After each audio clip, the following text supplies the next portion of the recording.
6 de novembro de 2003. Quartel Wellington, Londres. Em uma cerimônia aparentemente comum, políticos britânicos e executivos da indústria de defesa apertam as mãos diante das câmeras. O anúncio é recebido com entusiasmo. O Reino Unido acaba de investir 166 milhões de libras em uma nova frota de blindados. Segundo o comunicado oficial, aquele era um triunfo nacional, uma vitória da engenharia britânica, uma vitória da indústria britânica, uma vitória dos trabalhadores britânicos. Mas existe um detalhe que quase ninguém percebeu naquele dia. O blindado não era britânico. Na verdade, ele nem sequer havia sido projetado no Reino Unido. Não nasceu em Newcastle, não nasceu em Londres, não nasceu em nenhuma fábrica britânica.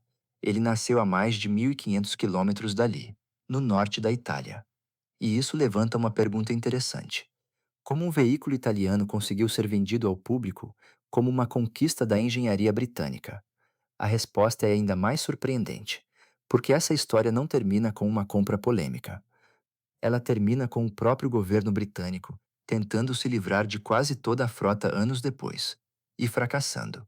Imagine gastar centenas de milhões de libras, prometer uma revolução militar, apresentar o veículo como o futuro do exército e depois anunciar discretamente que deseja vender praticamente todos eles.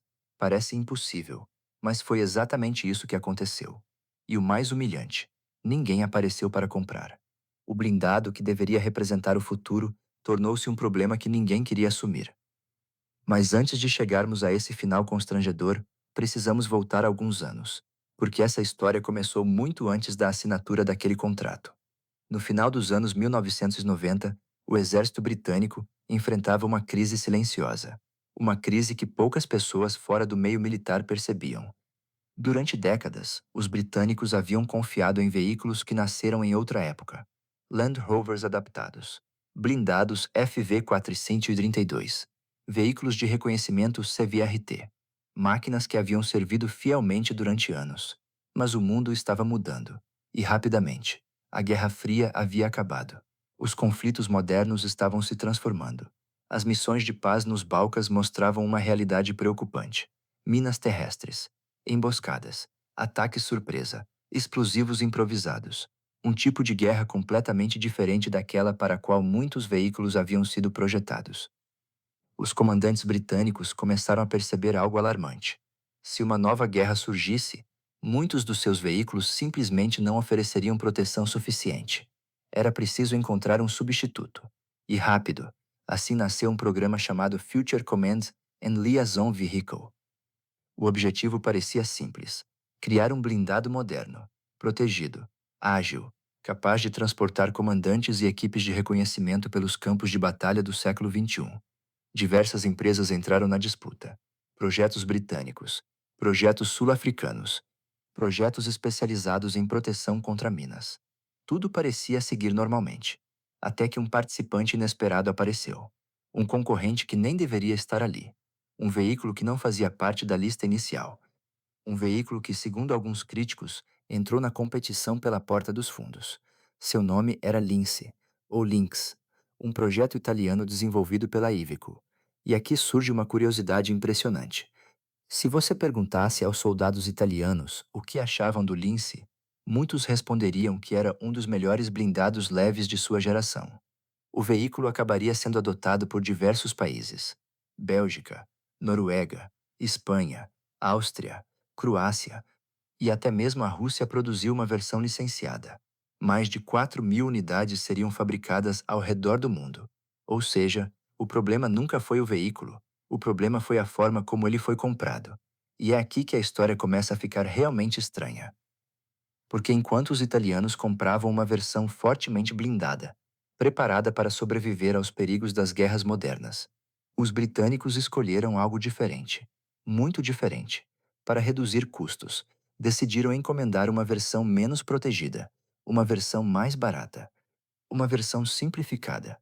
Na prática, dois países estavam comprando quase o mesmo veículo, mas um deles estava levando uma armadura muito mais resistente. O outro estava economizando dinheiro. Você consegue imaginar o que aconteceu quando esse blindado finalmente encontrou um campo de batalha real? Porque poucos anos depois, surgiriam duas guerras que mudariam completamente a forma como os exércitos enxergavam veículos blindados: Iraque, Afeganistão. E de repente, a ameaça principal já não eram tanques inimigos. Eram explosivos improvisados escondidos nas estradas, bombas enterradas, armadilhas invisíveis, uma ameaça para a qual o Panther britânico não estava totalmente preparado. Mas antes de chegar ao combate, existe outra pergunta que torna essa história ainda mais intrigante. Por que o nome mudou? Se o veículo se chamava Lince na Itália, por que virou Panther na Grã-Bretanha? A resposta parece simples. Mas muitos críticos acreditam que havia algo mais por trás dessa decisão. Algo que transformou uma compra militar comum em uma das decisões mais controversas da história recente do Ministério da Defesa britânico. E quando os primeiros soldados começaram a operar o Panther, os problemas começaram a aparecer um após o outro. A princípio, o Panther parecia exatamente o que o exército britânico precisava: rápido, compacto, moderno, cheio de tecnologias que pareciam saídas do futuro. Mas existe uma diferença enorme entre um veículo impressionante em uma apresentação de PowerPoint e um veículo que precisa sobreviver a uma guerra real. Foi justamente aí que os problemas começaram.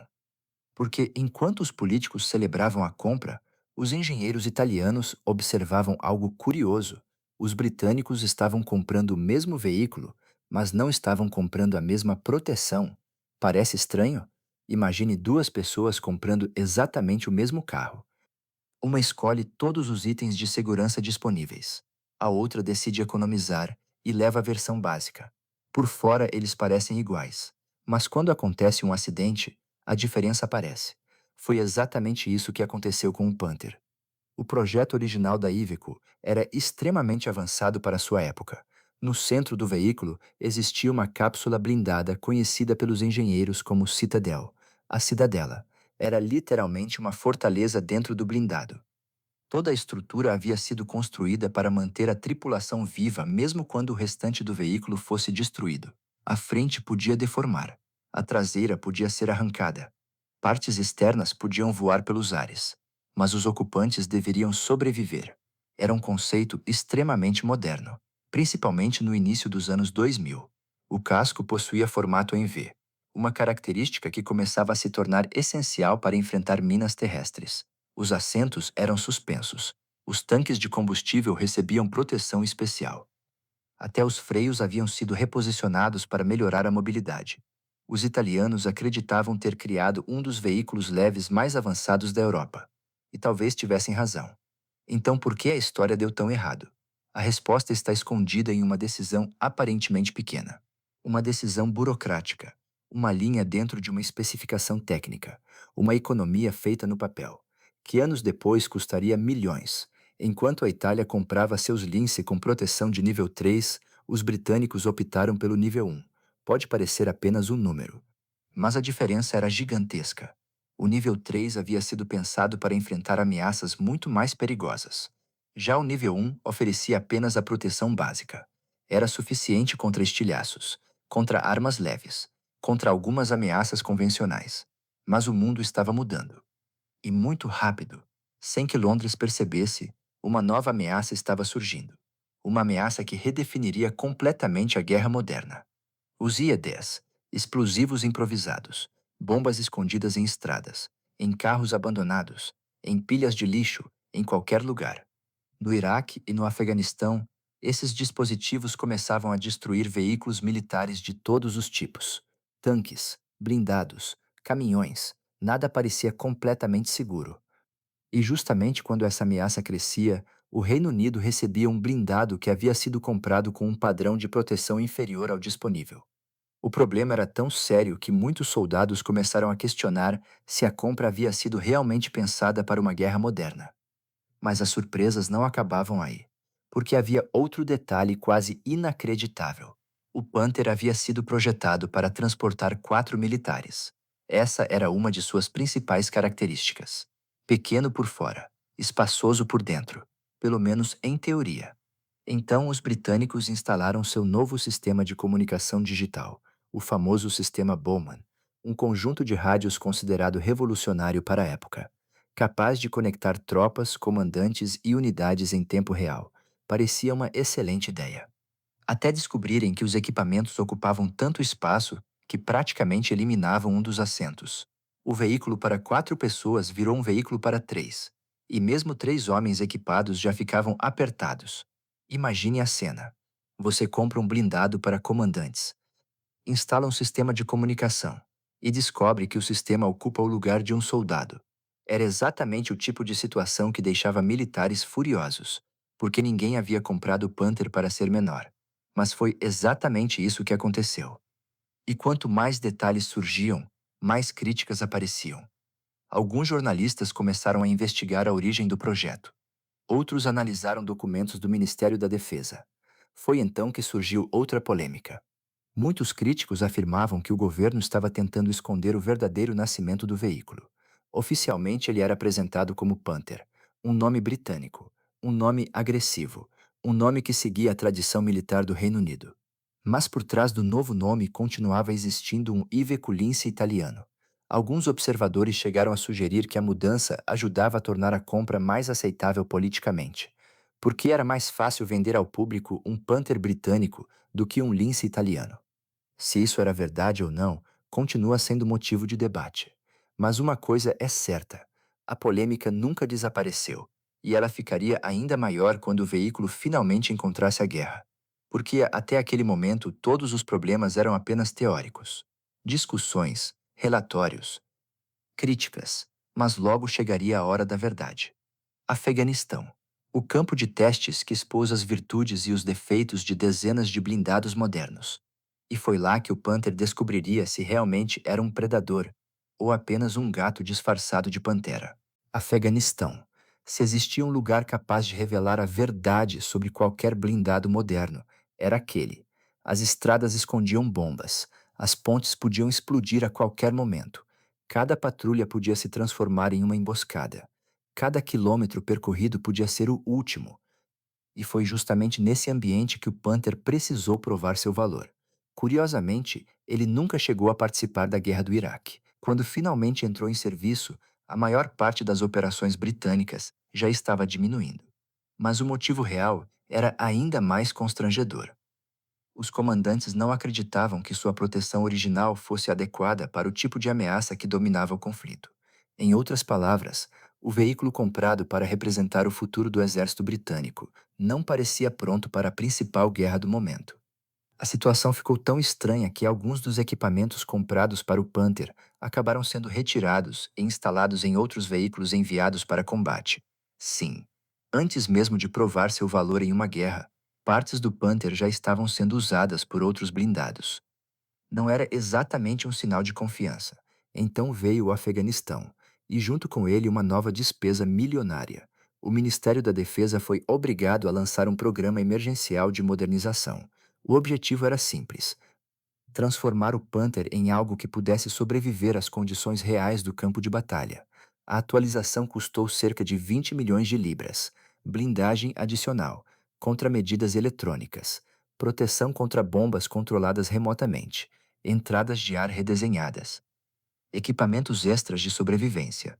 Tudo aquilo que muitos acreditavam que deveria ter sido especificado desde o início. Mas existe um detalhe que torna essa história ainda mais absurda. Apenas 67 veículos receberam essas melhorias. 67. De uma frota com mais de 400 unidades. Pense nisso por um instante. O Reino Unido havia comprado centenas de blindados, mas apenas cerca de um sexto deles recebeu o pacote necessário para operar na guerra que realmente importava.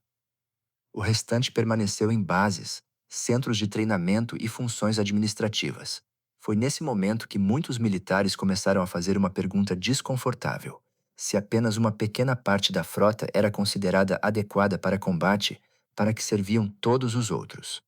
Apesar das críticas, alguns Panthers acabaram indo para o Afeganistão, e para ser justo com o veículo, ele demonstrou qualidades importantes. Em pelo menos um incidente documentado, um Panther atingido por um explosivo improvisado sofreu danos severos, mas sua tripulação sobreviveu. A cápsula blindada cumpriu sua função. A famosa citadel funcionou. O veículo podia ser destruído, mas os ocupantes tinham uma chance real de voltar para casa. E isso não era pouca coisa. Muitos blindados da época não podiam dizer o mesmo. Mesmo assim, os elogios foram ofuscados por uma avalanche de críticas.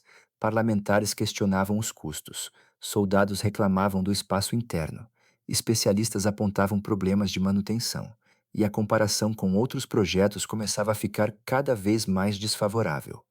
Principalmente quando surgiu um novo concorrente, o Foxhound, mais caro, mais moderno, mas desenvolvido desde o início para enfrentar exatamente o tipo de ameaça que dominava o Afeganistão. Muitos militares passaram a enxergar o Foxhound como o veículo que o Panther deveria ter sido. E isso foi devastador para a reputação do programa. Mas talvez a comparação mais dolorosa não fosse com o Foxhound. Talvez fosse com os próprios italianos. Porque enquanto os britânicos gastavam milhões em atualizações emergenciais, os italianos já utilizavam versões mais protegidas desde o começo. Sem improvisações, sem programas de emergência, sem correria. Eles haviam comprado o mesmo veículo, mas na configuração correta. A ironia era impossível de ignorar. O país que projetou o blindado parecia entender melhor suas capacidades do que o país que o comprou. E então chegamos ao capítulo mais estranho de toda essa história. 2018. 15 anos após a assinatura do contrato, o Ministério da Defesa tomou uma decisão surpreendente: colocar praticamente toda a frota à venda. Quase 400 Panthers foram listados para descarte.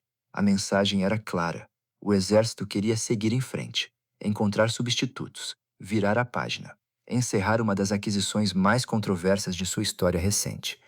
Mas aconteceu algo inesperado. Ninguém apareceu. Nenhum comprador, nenhum acordo, nenhuma transferência, nada. O veículo que deveria desaparecer simplesmente permaneceu onde estava. Anos se passaram. Exercícios militares continuaram. Fotografias continuaram aparecendo. Os Panthers continuaram surgindo em bases, treinamentos e operações da OTAN, como um fantasma que se recusava a partir. Então veio a confirmação definitiva, janeiro de 2024. Uma pergunta formal foi feita ao governo britânico: qual era a data prevista para a retirada do Panther? A resposta surpreendeu muita gente. 2037. Isso mesmo, o blindado que muitos consideravam ultrapassado, o veículo que o governo tentou vender, o veículo criticado por soldados, parlamentares e analistas, continuaria em serviço até pelo menos 2037, quase 3 décadas após sua entrada em operação. E é aqui que essa história se torna fascinante, porque ela não é realmente sobre um blindado, é sobre decisões, sobre burocracia, sobre especificações técnicas, sobre como uma única escolha feita em um escritório pode gerar consequências por décadas.